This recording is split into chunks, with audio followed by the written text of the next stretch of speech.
Hi, I'm Maggie Bright. Welcome to Key Takeaways. I'm joined today by Rachel Padell and Chuck Murphy, and we're going to chat about what makes a great researcher. We'll dive into what market research is, the culture at Murphy Research, and then what we're looking for in candidates. Thanks for joining us.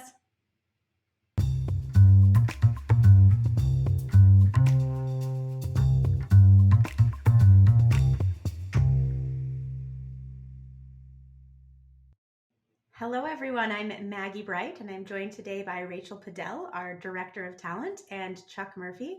And we're going to take a few minutes to talk about what makes a great researcher. Rachel is deep in interviewing candidates for our next class of research associates. And we were hoping she could share some insights with us about how that process goes and what she's looking for. So, hello to Rachel and Chuck. I will start by throwing out a question to Chuck from the get go. So, Chuck, could you talk a little bit about kind of not Murphy research, market research is, and sort of what our candidates could expect if they took a job in this field? I like that Murphy research and market research are synonymous in your mind. We're becoming like the Kleenex of market research. I love it. Exactly, I that's the love it. I goal. love it. It's funny. My whole life, people are always like, "What?" Even my high school friends are always like, "What do you do again?" And I'm like, "Well, it's kind of hard to explain. It is hard to explain, right? Like, what is market research? What do we do?" And the way I always think about it is there's two kind of main components to market research, right? One is uh, understanding what people do, why they do it, their behavior in some category, and that could be a wide range of things, right? We might be talking about why people like certain types of phones or cars or movies, whatever it is. And in that regard, it's very similar to academic research, right? It might be very similar to anthropology or psychology or political science or whatever you want, like to these disciplines that look at people's behavior and break them down in different ways. Um, and there's all sorts of ways to do that, right? There's you can interview people, you could ask them, you could observe what they're doing, you could gather behavioral data from other sources about why they're doing this. But the second big part of what we try to do in market research typically is to then predict what people will do in the future, and that's where this gets real tricky, right? You have the kind of understanding of why they're doing what they're doing now, which is easier. Let's put it that way. But then you move into this other bucket of, okay, now that we have an understanding of what people are doing or why they're doing something, we're usually trying to predict how they're going to react to some change in the future, and that's generally what separates market research um, from more academic pursuits, where we're generally trying to explain why something is happening. I'm going to have my parents listen to this now so they can finally understand what I do because I default to it's focus groups, but it's more than focus groups because that seems to be where people are grounded is like focus groups make sense, but the rest of it is a little esoteric. So thank you. It always makes me laugh when people do that, by the way. It was like, they'll be like, "Oh, so research is focus groups." And I'm like, "Well, that's like saying accounting is a calculator." It's like, yeah, Right. we use a calculator, but that's not what we're trying to do is just all show up together and look through one-way mirrors. Like it's a little funny that that's people's understanding, but it does at least visualize them. Absolutely. I mean, I think we used to do an exercise in training where you had to write your own elevator pitch, and the entire focus of that elevator pitch was explaining what market research was. So yeah, I don't think it's an easy question to answer, and I think you summed it up very nicely. So It's very tricky because a lot of times I feel like people, and this always makes me laugh, right? This happens in my life all the time, right? But people will be like, "What do you do?" And then I feel like they're not really going to understand it unless I give them like a case study, right? Like, "Oh, we were hired by X to do X and Y, and this is how we did it, and this is what happened." And then like I'll circle around 5 years later, and that person will remember that, like, "Oh, you did X for that company," and it's like it's always funny to me that like that's the little micro that people under remember that they remember that detail of like how that case study worked out or how research played into that business decision or that outcome. That I think is kind of fascinating. I default to we figured out how to price things. That's another one that I think people can grasp. Like we figured out what price something should be launched at, and or we figured out the communication strategy for a product that you use.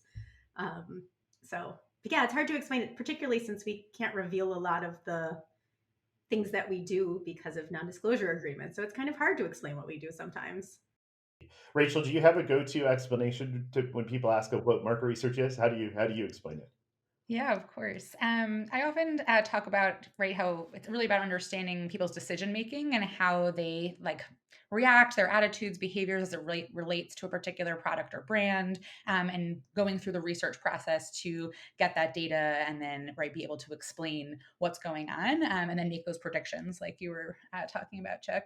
And then I think it's also about really being able to like provide that why behind a marketing and branding strategy. And I think that kind of clicks for people. Oftentimes people are confused thinking that marketing research is kind of like understanding like whether or not an ad is doing well and kind of like understanding maybe like or like the click through rates and like they're looking at it in a little bit of a different lens. And I think when I explain the kind of the why behind the marketing strategy piece, it kind of makes more sense for them. They're like, oh, okay, yeah, the light bulb goes off.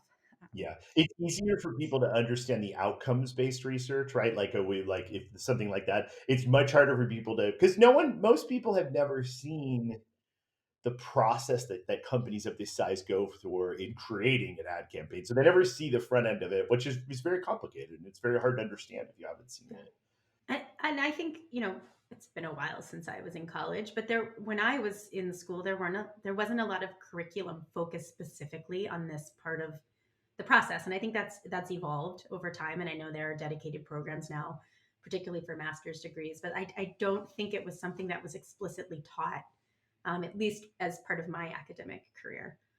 So I think that's another reason why it's not like, you learn science. It's not, you don't sit around and learn market research.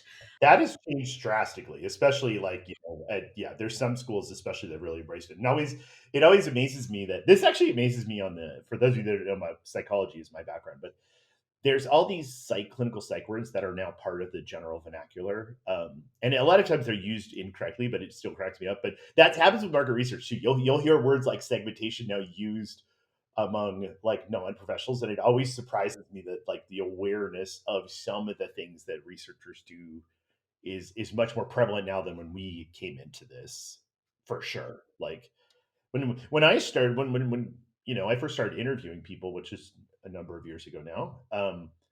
No one ever knew what market research was or what we did as a company. Like we always had to start like with this if we found candidates we liked, we always had to be like, okay, this is what we do. And that would kill like, half the first interview is like trying to get them to understand kind of what the company did, which is very important if you're choosing where to work, that you understand what the company does, right? It's very but that has changed a lot. There's much more knowledge now out there about what it is market researchers do. I'm going to switch gears a little bit because I think that there are a lot of companies who do market research.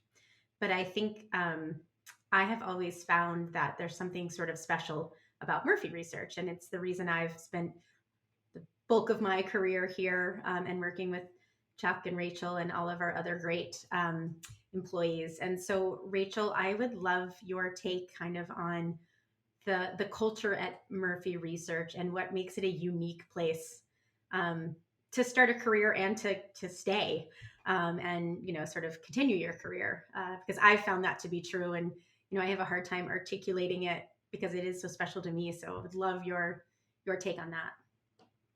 Yeah, absolutely. So, yeah, I mean, I think I agree. I think Murph Research is definitely a special place. I think, especially as being a boutique firm, right? Having a really strong culture is so important because every person here really matters, right? Where every person who comes to the table like has a voice, has a real role to play, and a real contribution to make, and that's reflected in our culture also, right? Like every person's going to impact that, and so I think like we've talked a lot about culture at the organization and really kind of like have come up with, I think, like internally what we've seen really make people successful here and like what that means in terms of like what drives our culture. And it's, I think we're just filled with people who really have a lot of like excellent judgment, really make good decision making, people who are really willing to commit to strong teamwork. Every project at Murphy is really worked on by small teams. So that teamwork piece is so important. Making sure that you have honest and direct feedback, that you can like talk to your teammates, that you can collaborate, that you can provide that support, have each other's back, but also just as overall as the organization overarching, right? I think we think of ourselves as a company as like one unified team also, which I think is really important in the way that we like kind of drive the business and the way everyone's like motivated to show up to work every day and like get ready to go. I think also like researchers by nature are like naturally curious people. They ask a lot of questions, and I see that all the time in our researchers, and I think in our candidates we look for it strongly too. Of like this like natural intellectual curiosity that really drives people's motivation, and it keeps them really engaged in the work that they do. Like you have to be interested in studying people and why they do what they do, how they think as it relates to like these products and brands and the clients that we're working for. Otherwise, you're not going to like your job, right? And like I think people at Murphy are like really positive and really engaged in the work that they do, and that allows everyone to really have this like passion and confidence when they walk into the room with clients to really get excited about the research and like the information they found, and it really also shares this kind of like inspiring creativity throughout the organization, right? That allows people to like be kind of like sharing what they're working on and asking questions with each other and really kind of having this like creative drive that really kind of flows throughout all of the work and the day-to-day processes. And then I think we see that really in those final results, right? And it's a place where I think people really care about like delivering a high quality product and like that having that high quality service, but also like they care a lot about like the team of people they're working with and making sure those people are really having a high quality experience also. And so those things are really like intertwined. Yeah, I was going to say, I mean, my favorite thing about coming to work each day is the intellectual curiosity piece of it, and the fact that we get to spend time thinking up methodologies, or having conversations about, if we make this decision on the questionnaire, what does that mean later in the analysis or in the report, and kind of thinking about that in a collective way really makes the job more fun and entertaining. And I've been doing this for 20 plus years, and I still learn on a daily basis from the people around me, which I think is fascinating. It's what's kept me interested in it so long. And the size of the company, I think, is another huge benefit. And I've worked at very large companies, and also at smaller companies, and I think there's just something so uh, it's so much easier to connect with your colleagues in this smaller format. And we're 40 people, I think, at this point, so it's not so small that there's not a diversity of opinions and backgrounds, but it's small enough that you can genuinely make strong connections with all of the people you work with, which is truly unique, I think. And something that, particularly when you start your career, is such a benefit to have as you kind of mature in the workforce. And so, like, I love that about Murphy Research. And I think it's fun too. I mean, I don't know how many people can genuinely say that they have fun, even even when working remotely for 2 years. I think that we've still been able to have fun. And it's crazy to me that, that I still feel very connected to everyone despite the circumstances that we've been. And I think that is a testament to the culture um, that you two have built, and and supported for 10 years. Maggie, I would echo that the remote thing. I get a lot of questions around that as I meet with potential candidates, and I think I often find myself saying that remote first experience that we've kind of leaning into is because we've kind of seen the ability for people to have such like strong teamwork, such strong collaboration, and also have the flexibility to be at home and kind of like operating their day as they need to, but still having like the motivation to get their work done, and still we really are seeing our culture thrive and kind of like equalize across everyone's experience, which is I think really interesting. And I think it really is like a powerful thing that like everyone still comes to work. They really are building these strong relationships virtually. We also, I think people do really value the FaceTime. And so people are hopping on and off video calls all day long. We are like trying to do like in-person things as it's safe to do so, and people are interested in that. And I think like there's just like a very interesting, fluid, flexible like structure that we've built that allows for like the people who are part of our team to really like create it, the organization and the culture in the way that they want to see it. Yeah. Chuck, one of the things that I always talk about when I talk to prospective clients or candidates is how fundamental the training aspect of our culture is, and kind of how that's weaved into, particularly in the beginning of your career at Murphy Research, but really throughout. And wondered if you had any additional thoughts on just how strongly we believe in training people who come through the door. Yeah, no, I think that's a great point, and I think you kind of touched on it earlier when you talked about kind of intellectual curiosity and always learning, and I think that's such a critical part of of the personality of people that go into this field and enjoy this field, right? Like you have to be kind of. I still am kind of fascinated, like when we start working with different brands or different areas, um, in trying to kind of understand what the dynamics are. And I find that really interesting just to learn about, just kind of things that I've never thought about. And I think that that's so many of the people that choose market research and choose our company, they have that intellectual curiosity and they love that. And naturally wanting to kind of train and share what they've learned with other people and bring and kind of help teach everyone on the team how to do something better is just a critical part of the culture that we've tried to build, is to kind of keep that. That is creativity in a lot of ways, right? Like being able to kind of think of a different way to do something, or a different approach to something, or a different reason something might be the way it is. And I think that's such a big part of what I love about this field. Like I really do. I love market research, and I really am glad I found it. I really didn't know what it was for so many years, um, and I kind of stumbled into it accidentally. And I was like, wow, this is a crazy, interesting world that these people are just going deep on, like why someone does this or that, or like whether it be like nutrition or fitness or some of the area, like all the other different areas we go deep on. And it's really interesting just to learn about that. And I think training is an extension of that intellectual curiosity of like, hey, how can we teach everybody what we learned here to help them do a better job over here? And it's we've been lucky enough to build an incredibly smart group of people that enjoy kind of sharing with each other. And I think we've also very intentionally from the beginning built a culture where people do see each other as teammates and collaborators, and they try to lift each other up, and they don't see other teammates as competitors or threats to their own career progression, which I think is a big part of kind of that collaborative, creative culture. Like from the beginning, I think we wanted this company to be a creative environment where people could try new methods or try new approaches or try to tell stories in different ways. And I think that training is a big part of that. Absolutely. I stumbled into market research too, and I am always so glad that I found it because it does let me use kind of the right and left side of my brain very regularly. And, so I can be creative for an hour or two, and then I can be very analytical for an hour or two or 6 or 8. But I think that gives us a nice transition into another topic that I think is probably like the most important topic that we can talk about in a podcast labeled "What Makes a Great Researcher." So, what does make a great candidate and researcher? And I throw this question out to both of you because I know you have both talked to a lot of candidates over the years, and I think we have a pretty unified vision on what that is at Murphy Research. But Rachel, why don't you take it first, and then Chuck and I can fill in, can throw our 2 cents in as we do. Yeah. So, I mean, certainly there's various qualities we look for and that we've seen really make people successful as a researcher.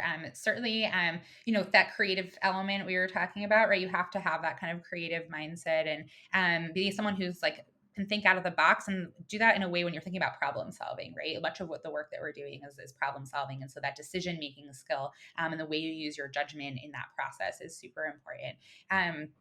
I think also, right, the ability to manage multiple projects at once and kind of manage your time is something that is super critical in this type of experience. It's a very fast-paced environment, and so people are often hopping on and off different projects. You're managing multiple things at the same time. Deadlines are shifting, and so you have to be able to, I think, like keep your calm and cool throughout that process, and really also like be someone who thrives in that kind of energetic space. the same time. And then, right, there's kind of like the nitty gritty details that go into that, right? Like as a researcher, you have to be really strong attention to detail. You have to have really good communication skills. You have to be able to, right, kind of like understand a timeline and process kind of what's going on first, anticipate what's going to happen later in the process, right, and kind of move through, right, the cycle of any given project. And it's also a place where like every project is different. So you have to get comfortable kind of jumping into that unknown space. And so I think we look for people who are self starters and kind of have that self motivation and kind of almost entrepreneurial approach, because you're constantly doing a new thing on every new project. And so you have to get comfortable kind of diving in the deep end there. So yeah, I don't know. I'll start there. I'd love to hear, Chuck, your take.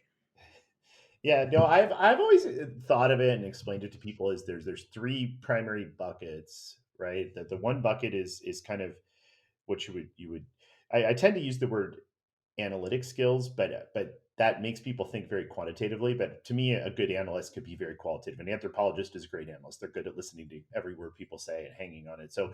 But that's what people think of as a researcher, right? And that's very important. Um, the other side of it is, Rachel, you just touched on, is you need really good project management skills, time management, the ability to kind of, you know, see what needs to be done in which sequence, and not forget about anything, right? Because there's a lot of moving pieces here, and things move very fast in any sort of consulting environment. You have clients and deadline shifting and all that stuff. So you've got your analytic skills, your project management, and then the third one, I generally say communications or storytelling is the big bucket.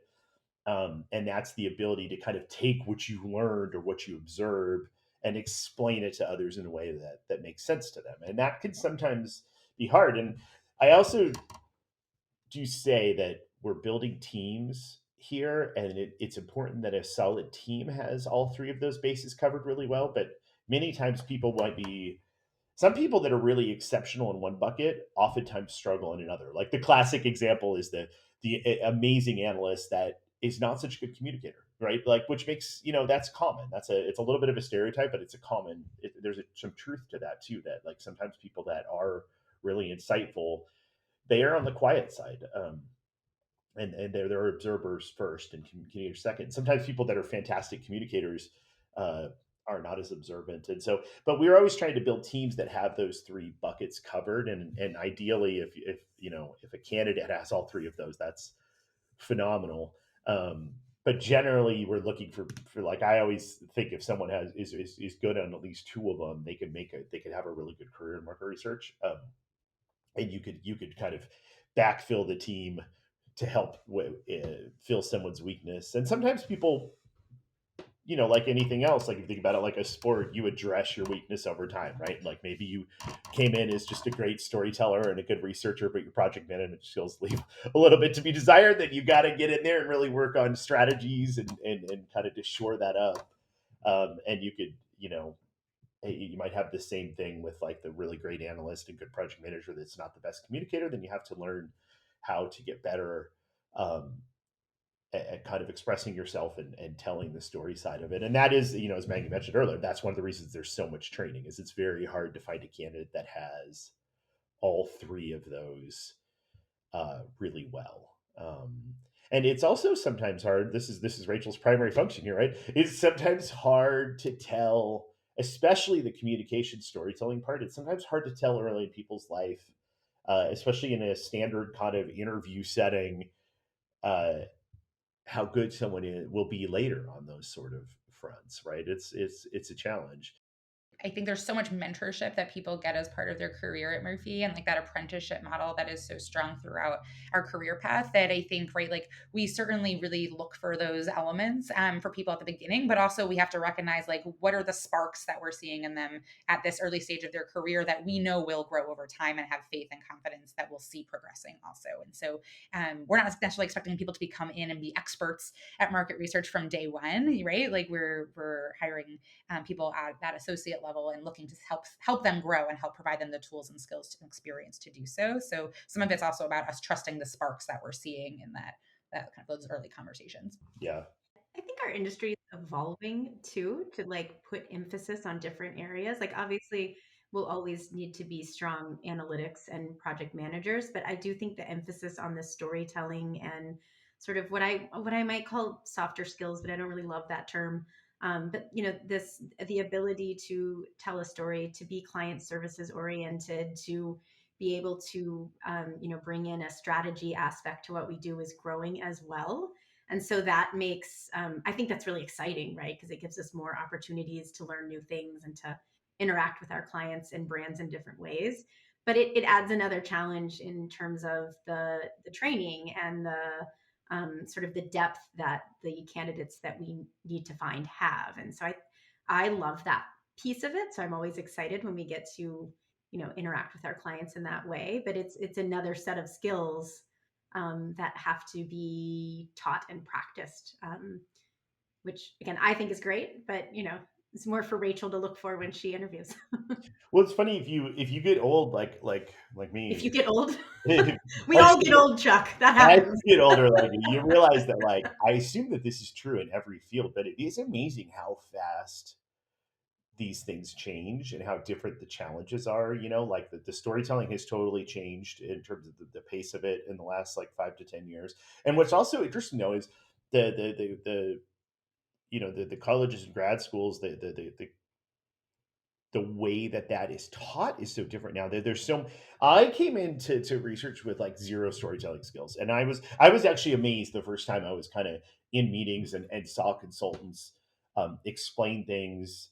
And I think that people know this, but one of the challenges is like you make a big decision, you do a big piece of research, and you have people in the audience that are researchers, people in the audience that are nothing about research and they're marketers, people in the audience that don't care about marketing, they're more focused on product or sales or whatever it is.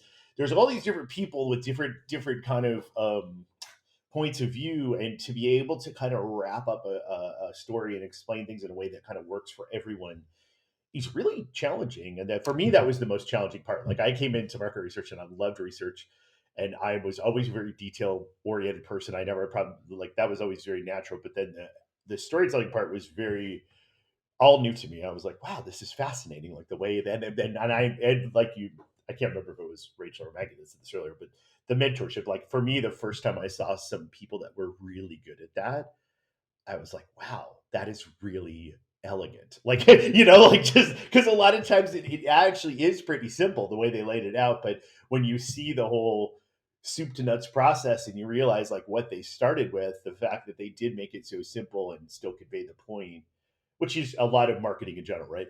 Marketing is about taking all of this complicated stuff and boiling it down to something simple that people remember.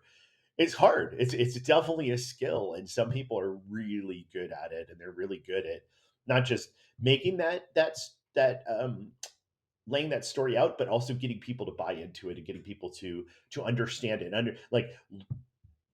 understanding where people might be losing the trail of the story, or where they might be getting confused, or what questions they might have, and when to stop versus when to. It's a very like tricky skill set, and it does require a lot of time. And I do think still the best way to learn is to see someone who's good at it do it. So I like the mentorship kind of model for that. I came into research through advertising where like stories abound, but it bothered me that I didn't understand why they were telling the stories they were telling, right? So like how did you get to deciding that that was the story?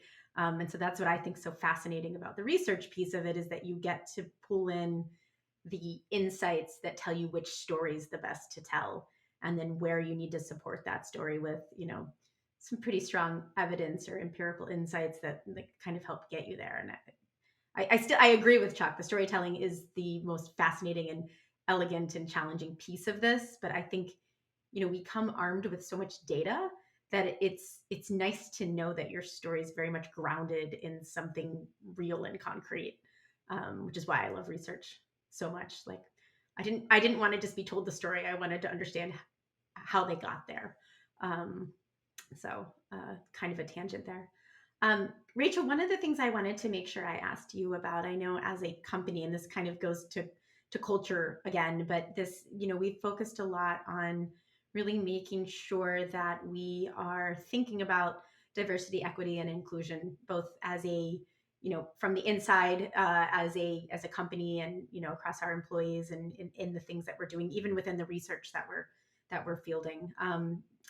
Can you talk a little bit more about that piece of our culture and kind of how that plays into your job in terms of finding our talent. Yeah, absolutely. I'd be happy to. Yeah, I mean, it's certainly in my role, like thinking about our talent, it's constantly top of mind as we're thinking about how we approach our recruitment process, how we make sure we're widening the candidate pool to make sure we're attracting different demographic talent from different academic backgrounds, right, different experiences, so that when we are, running through our interviews and we're making selections for our hiring, we're doing that with a strong pool of talents coming from diverse places, right? We love to bring in diverse voices into the way that into our team, right? And so that the way that we approach research has these like multi-interdisciplinary perspectives and from people with different backgrounds that also feel they can come to the table and be part of our authentic organizations and bring their whole selves to work, right? And like, I think that's something that's like very inherent in like the way that we operate, is that people can just like be themselves genuinely in their day-to-day interactions with their colleagues.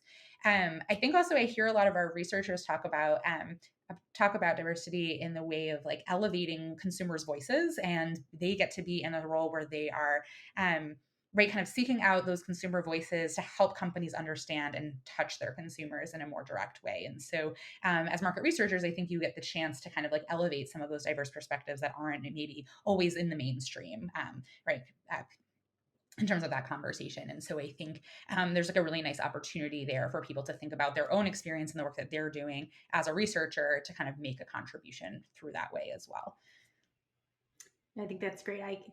I'm embarrassed to admit the number of times I've been like, well, based on a focus group of one, and that one being me, this is how I feel about this brand or product. And so I agree with you. Like the more diverse we are as a company, the better it reflects the holistic consumer experience and outlook. So Yeah, and I think there's like a core group of people at Murphy who like really care about a lot of these like efforts too. And so we have a variety of like initiatives and things that are happening in terms of thinking about like the way we're asking questions on questionnaires as it relates to race and ethnicity, or as it relates to gender and and inclusion and accessibility, and like all of these various elements to make sure that we are thinking critically around diversity, equity, inclusion as it relates to those consumer voices. And we're thinking about that also from an organizational perspective with our culture of like what initiatives do we need to be having in place to make sure that we are welcoming and inclusionary, and a place where people can advance their careers regardless of their background, right? And in a way be able to celebrate their like who they are and really make a successful career for themselves while they're here. absolutely. All right. So I remember when I was going through the interview process a million years ago, there was one question that always haunted me. And it was, if you could invent anything, what would you invent? And I have been thinking about that for 20 plus years, and my answer changes constantly. But do you have a question, Rachel, that you ask that's like around like finding create? The other one I was asked was, if you were a spice, which spice would you be? Which just happened recently, and I was like, oh, what would I be? I was cumin, but so do you have? You can either answer my questions or throw your own question back at me. What spice are you, or what's your question? Spice are you? That is a really unusual twist on the whole like what fruit are you or what vegetable are Yeah. Yeah. you? What spice are I don't I wouldn't even be able to answer that. Well, you have to. I mean, there's so many. Do you want me to pick a spice for you? Can I tell you I don't do this this probably says a lot about my personality, but I don't even use salt and pepper. Oh, I'm sure there you're are a just lot of spices. totally I don't know what natural. they are. I don't know them. I hope the McCormick people aren't listening to this call. Um, Well, I will tell them I'm an avid spice user, and my favorites are cumin and smoked paprika, and I think those fit my personality.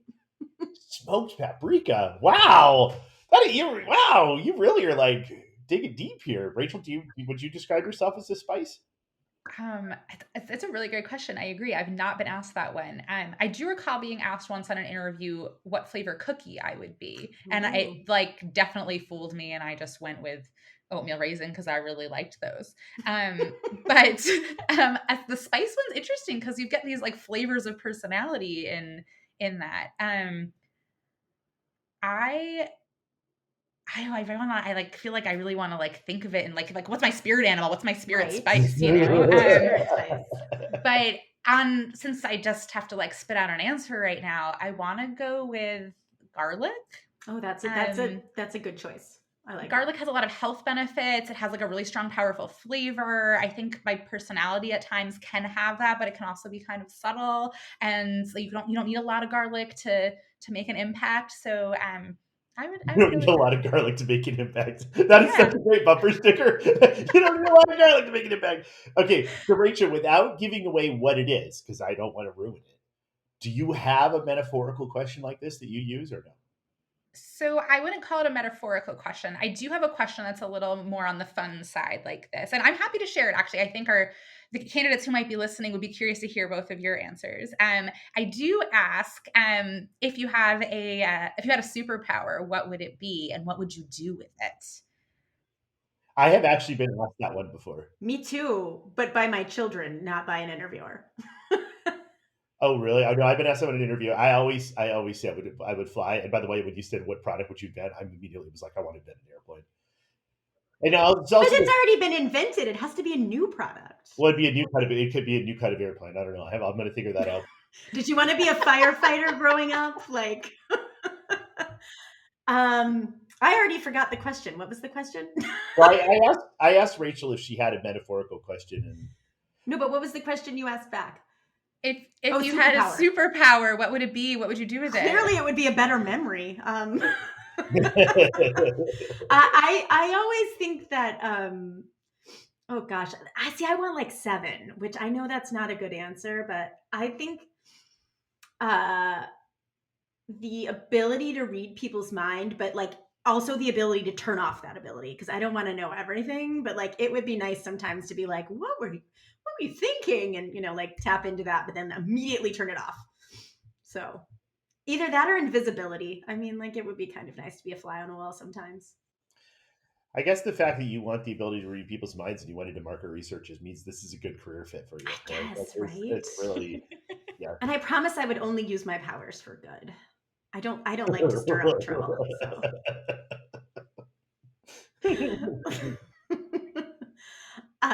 well, I wanted to thank you both. This has been wonderful. Any last thoughts now that I've made you embarrass yourself with spices and product inventions? No, I'm gonna try to increase my use of spices this week. That's gonna be my I'm gonna open the scary spice drawer. Just I think you got to go big, Chuck. Like, I mean, don't just go for garlic powder. Not that there's anything wrong with garlic powder, Rachel, but like you got to do something that's like stretches you beyond your comfort. should I Like try spicy paprika? Is that what you said? smoked paprika, No, not smoked spicy, paprika. Okay, smoked. should It that? adds a like put it in your avocado. Okay, I'm You're gonna gonna go through and I'm gonna you're go gonna see if thank I can me. find some smoked paprika in my Mm, spice drawer. it's yeah, it's well worth the hunt. And I'm not being paid to endorse it either, believe it or not. Although if the smoked paprika people are out there, I'm your girl. Um, Right. well, thank you both. Thank We you. are so Thank excited to you. meet our new candidates and research associates. So, Rachel, we will hopefully check back in with you soon to see how things are coming along in the Absolutely. recruitment process. And Thank you. Yeah, so far it's going really well. I'm very excited to keep things moving. great. Thanks, everyone.